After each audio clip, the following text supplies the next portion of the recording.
Mikolo tosekanaki na mosolo ya mboka Kongo ekoki tofungwani misolelo tomoni bozoba nyonso tosali oya kobongisa Kongo aveni ebongi tosala moto nyonso ata mwana Kongo ya mosolo mpembe ya nzoku Kongo ya bwanya kasa ya mbila Kongo ya makasi moto ya nkoi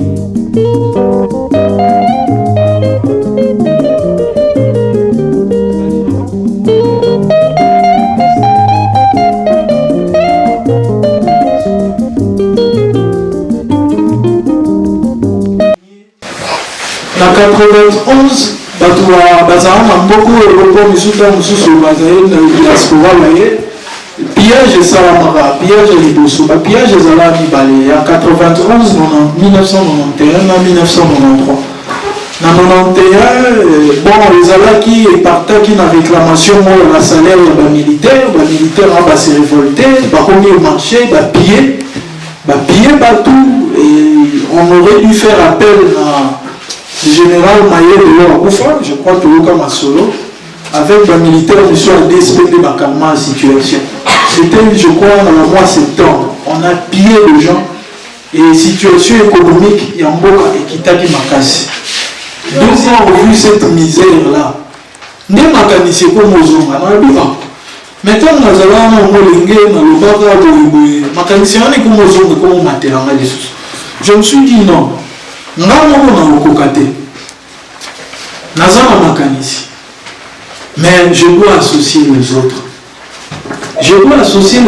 parce que mosapi moko esukola elongite alors namoni mayele banga mokie ya avocat namoni que la constitution l'article 37 je crois l'État ont garanti liberté d'association et puis il y a une loi particulière sur l'association sans but lucratif. Parce que, dans le cas il y a deux formes, il y a Masanga. Masanga, il y a une société comme le Kanisi va avoir un bilan, et ils ont en numéraire, ils ont une expertise, ils ont associé pour ça, les sociétés, mais ils ont visé bénéfice. Mais il y a aussi des associations sans but lucratif. C'est-à-dire que ça, il y a un bon côté. Mais pour ça, il y a beaucoup de répondre, on a besoin de la société. Il y a beaucoup de ASBL, Association sans but lucratif. L'ILOF est une association sans but lucratif. Et la loi qui réglemente la matière et les associations sans but lucratif est apolitique. Je me suis dit, moi je suis acteur politique. Mais la situation où le coordinateur résoudre, tout ça il s'est taillé résoudre, pas l'État congolais avait la volonté. Mais dans alors l'État tout a organisé les associations collaborent avec l'État pour résoudre certaines questions. Pourquoi ne pas créer une association qui se fixe des objectifs et une association où ensemble nous pouvons quand même faire quelque chose pour que la situation tant soit peu ait changé à notre niveau. C'était en 2018, comme c'était une année électorale, je me suis dit avec le pasteur Tati qui n'est pas là, il est un membre du conseil exécutif, je vais expliquer, avec maman Aman, ici présent, maman Rita, maman Nilofua et Liboso. Alors, je me suis dit, comme dans l'année 2018, il y a une structure en campagne. Pas tout le monde a rigolo. De quoi ça, il y a accompagné. Je dis non. Créons la structure, mais tout dans l'activité. En 2019, on a obtenu le document, il y a le ministère de la Justice, et en 2020, on a démarré avec les activités. On a démarré avec les activités avec des objectifs précis. Objectif à l'imposso. Donc, beaucoup de jeunesse à l'ILOF est pendant l'ingénie. Et où tu n'as pas 91, 93. La frustration accumulée. Au moment où tu vas vivre, Et que dans le moment où il y a un peu de l'osso, maman m'a dit témoigner, rien de besoin et pas rien de comment ça qui nous paye. Oui, nous paye. Pour essayer de dire aliéné à peine, c'est erratique. Ah, c'est le grand moyen. Parce qu'il est le moment où Malabanda ou Lukata deux bouchées et ça et je sais qu'il y a des bandes de oiseaux traversés dans nos situations. Alors ne blaguez pas avec la nourriture. Ne blaguez pas avec la nourriture. Il y a de ceux qui en manquent. Ma frustration accumulée autour de moi, c'était pire. Et l'amour qui me sous pendant la campagne, j'ai dit non. Année électorale, les cas, tout le monde a kabola makanisi. Les commissions, ils le faisaient avant tout un objectif. Nous avons compris que pour que toi avancer, il faut que se considérer égaux. Nous, toi, l'équipe, on est nazaté. Au Koko Zala, ceux qui patron, tu auras besoin d'un cordonnier.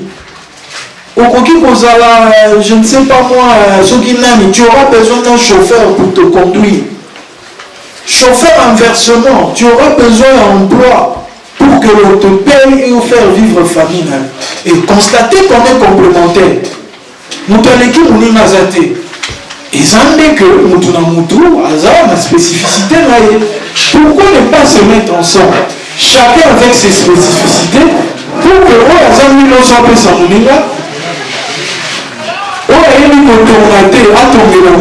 et toi avancer au lieu de tout attendre de l'État. À l'unisson, à l'unisson, à l'unisson, le monde meilleur. C'est pourquoi devise à l'ILAN faisant nous et l'on égalité. Tozandenge moko. Ceux qui nous ont forme X, nous avons forme Y, tu auras besoin de moi. Les amis, ceux qui doivent se considérer et doivent se mettre ensemble. Solidarité. Solidarité. Et une fois qu'on est solidaire, nous allons parvenir à l'unité. Parce que ce qui nous tue, en réalité, on n'est pas unis. Nous devons tendre vers l'unité par l'égalité et la solidarité. Considérons-nous égaux. Considérons qu'en chacun de nous, il y a des capacités et que j'ai besoin de l'autre pour avancer. Ne soyons pas dans notre coin pour que nous soyons mener vite bien et tibiso. Nous avons besoin de nous pour avancer. David Zendilo Fiamboa. Égalité, solidarité, unité. Objectif à l'imposition, pour militer pour une juste égalité de chance. Parce que tout le monde est souffrir mingi parce que engagé sans poste des vacants. Nous avons 80 personnes là-bas. En réalité, ils n'ont besoin que de 20 personnes. Nous vivons ça, hein? Ils n'ont besoin que de 20 personnes. C'est une égalité apparente, mais une égalité injuste.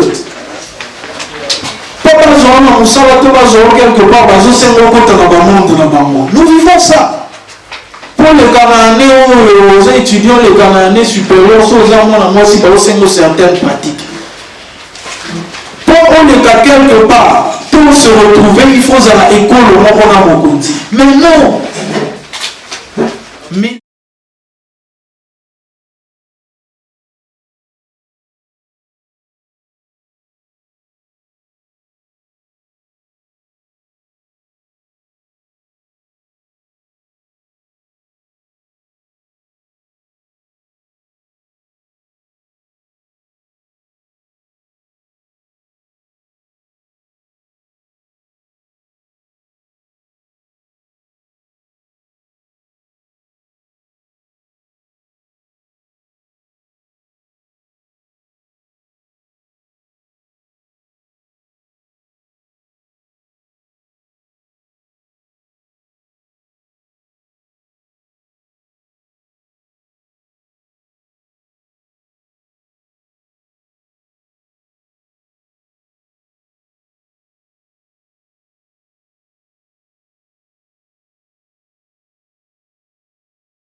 Aux autres que nous te toi qu'on a appelé au côté d'un bureau, on a créé un bureau dans Moussala.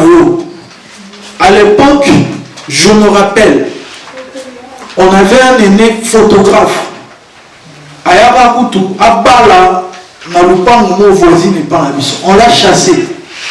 Ce vieux-là, moi, ma fille ne peut pas épouser un photographe. 95. Si je vous parle de ce photographe aujourd'hui, il est entre les deux avions.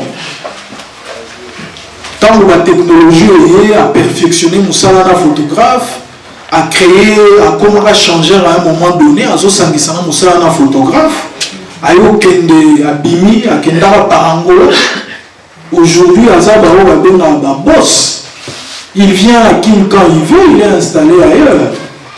À Tanganete, à sa université, mais il est plus friqué que nous autres. Je compte que tu vas coordonner dans son abus sur la Lilof. Vous voyez, parce que à Spring de Bakino, Moussala et à Bongi Namo. Ne pensez pas que tout le monde est obligé d'aller à l'université. J'encourage ceux qui y sont déjà, mais crois que tu peux avancer.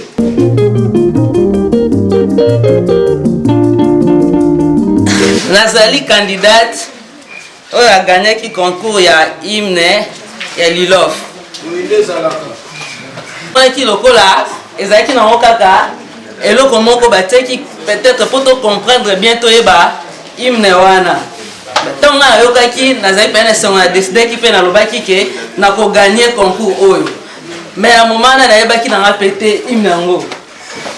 Ntango nazwi décision ke nakoganye bamona bandi ko répéter air nyonso tout vraiment ekomi proche na nga do hymne wana et même nazo komba ndako na osko ba sem sana cuisine kaka nazo yemba na ngai ti ekomaki pe na maman na maîtriser ngo vraiment bien. Après na pesi na bisi frère na nga Cédric composer en pe yo kanga bien filmer nga pe o tindera nga oyo to sali en pe message ekei nango. Après un certain temps, je un message dans le téléphone qui a gagné $100. Je vais mettre la guitare dans le terrain, si je parle de ça, après Singaï, enveloppe, $100, c'est pas que ma case. Alinissons, bâtissons un monde meilleur. Il est temps de ne plus avoir la tête ailleurs. Militons pour une juste égalité des chances. Notre concours pourra équilibrer la base.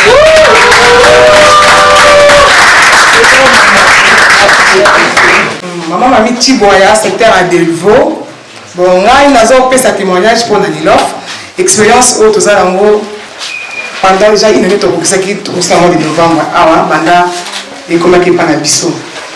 C'est vrai, l'idée il y a l'offre, c'est vrai. Madame Oyo, c'était à lui, à tout cas, des côtés T. Donc, Bissot, tu as eu un projet, tu as laissé voir l'offre et la réalisation qui est en haut. Puis, il y a un moko, il y a un projet à tous les moments où il y a une partie dans ceux qui soutiennent à Bango. Dernièrement, après tout ça, ce projet, il y a un moment MAPA.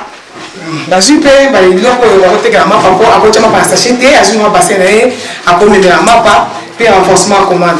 Donc, tout ça, ce projet a élégant aussi à Botunga. Tout le monde qui est dans la bassin belé, dans la bassin, il y a un bassin qui est en somme de la Kabelanga.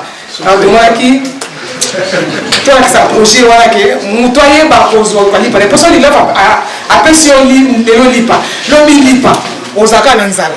Mais ceux qui apprennent au pêcher dans le lobby, ok, il y a des projets, voilà.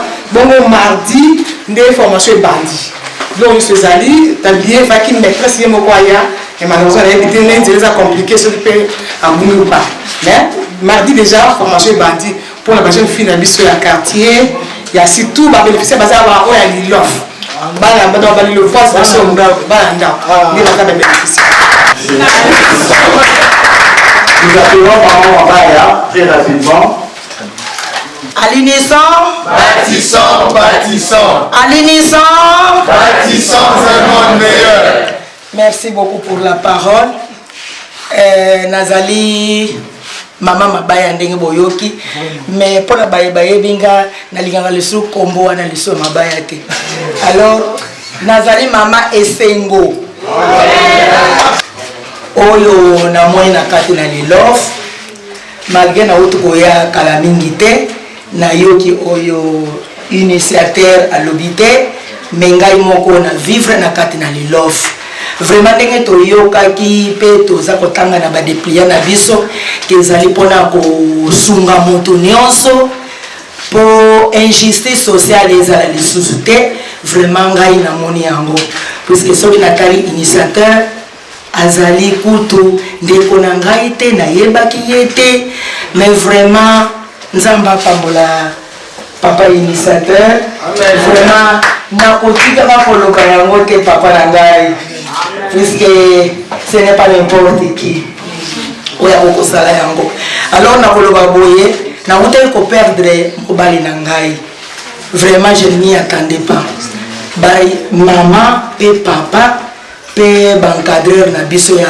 banini ya love vraiment bakitaki na kati na terrain baye batali biso peut-être papa na ngai to mama na ngai akoka kosala yango te mais initiateur na bolingo ezali kati na ye ayaki na saki ya loso saki ya madesu saki ya semule na enveloppe papa nakobomba te bo excuse nga nakobomba te il faut koloba vérité ya likambo kote nzambe ase glorifie epi ko baza nanu na dute bamoni nanu lisungi wana te bapersévérer ma chère mon frère persévérant il y a du bien dans les lofs alors baye basungi ngai batalaki ngai vraiment namonaki bolingo oyo balakisaki epai na ngai epuis nakobakisa boye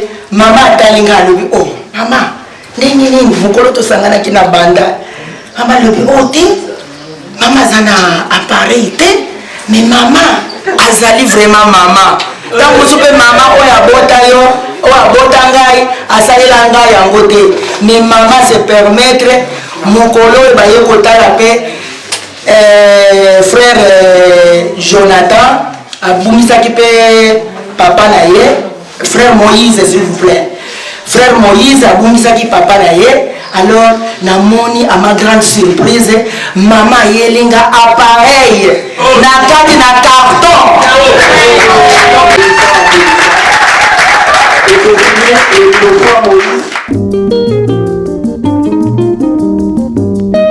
D'ailleurs, il est temps de ne plus avoir la tête ailleurs. Militons pour une juste égalité de chance. Notre concours pourra équilibrer la balance. Resserrons le rang pour ce faire. La chaîne ne doit plus se défaire. Chaque maillon sait y faire. L'ilof et la voie pour refaire.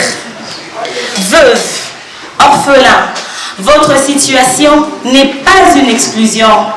Laissez pour compte, votre condition n'est pas sans rémission. Défavorisé, nécessiteux, soyez toute oreille. L'espoir renaît pour un lendemain sans pareil. Resserrons le rang pour se faire. La chaîne ne doit plus se défaire. Chaque maillon sait y faire. L'ilof et la voie pour refaire. Tous contre le népotisme et le tribalisme. Ici et là, pas de provincialisme ni de clanisme. L'heure a sonné de mieux vivre ensemble. Congolais, voir l'autre tant semblable. Resserrons le rang pour se faire. La chaîne ne doit plus se défaire. Chaque maillon sait y faire. L'ilof et la voie pour refaire. Resserrons le rang, resserrons le rang, resserrons le rang.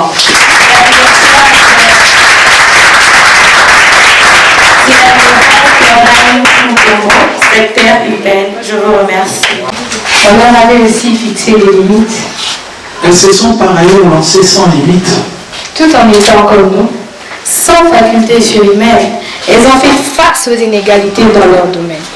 Noël Mariam, Catherine de Wasso, Lindenga, Lucie et Léna. Voilà, Je me souviens de quelques-unes. Zalalissi Bunkanza dit Sophie Madeleine Kanza. En ce temps-là, elle avait aussi fait la lune. Je me dis sans doute, les attitudes n'ont pas de sexe. Les faire valoir, là le vrai combat de l'égalité de sexe. La femme doit se départir de ce qu'elle est devenue. En quête de prise de quota, cela me semble malheureux. Les stéréotypes institutionnels ont aussi été opposés, sans fléchir. Au prix des sacrifices, elles se sont imposées. Bien que l'arsenal juridique ne leur offrait pas assez d'opportunités, par leurs aptitudes, elles ont su s'inscrire dans les annales de l'humanité. Moseka, Engela, Aluwaga, Ankebi, dit maman Ankebi. En ces temps-là, elle avait aussi fait la lune. Et je me dis sans doute, les aptitudes ne dissocient pas les genres. Les faire valoir, là le vrai combat de l'égalité de genre. La femme doit compétir pour mériter sa place. En quête de prise de quota, cela me semble malheureux. Les aptitudes n'ont pas de sexe. À l'unisson.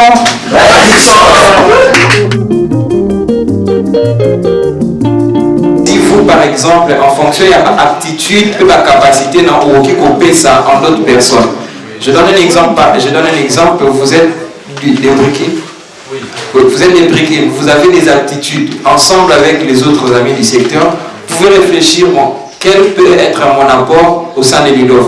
Parce que nous disons, nous sommes des amis dans le monde. Donc l'échange, l'intérêt s'est fait de manière, c'est une flèche d'aller et une flèche retour. Voilà un peu de moi ce que je peux dire par rapport à cela. Aujourd'hui, nous sommes dans un séminaire d'appropriation de l'ILOF. Pourquoi un séminaire d'appropriation? Parce que nous avons voulu, après ces séminaires, que chaque membre, chaque participant puisse s'approprier de cette cause qui est de l'ILOF Asbel. L'ILOF Asbel est une structure, est une association qui donne la possibilité aux veuves, aux orphelins, aux nécessités, aux personnes vivant avec handicap de pouvoir retrouver le chemin.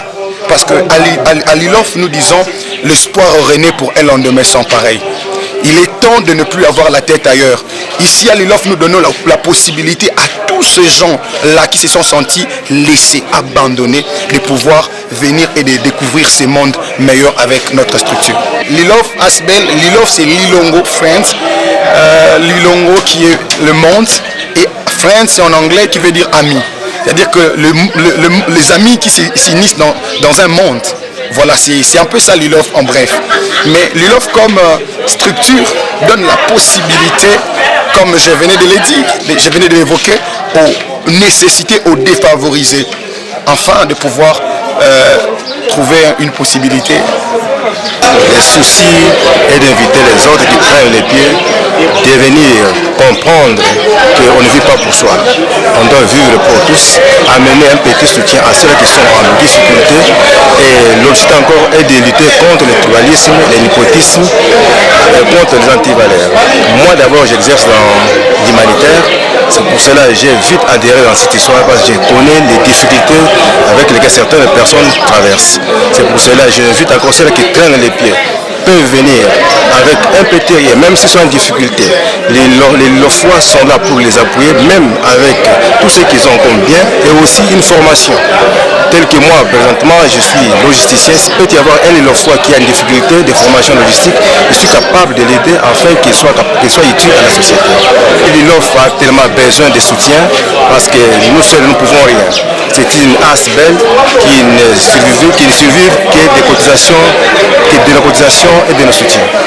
Et nous appelons ceux-là qui peuvent nous appuyer de venir appuyer l'ILOF afin que nous parviennons à souvenir à l'humanisme.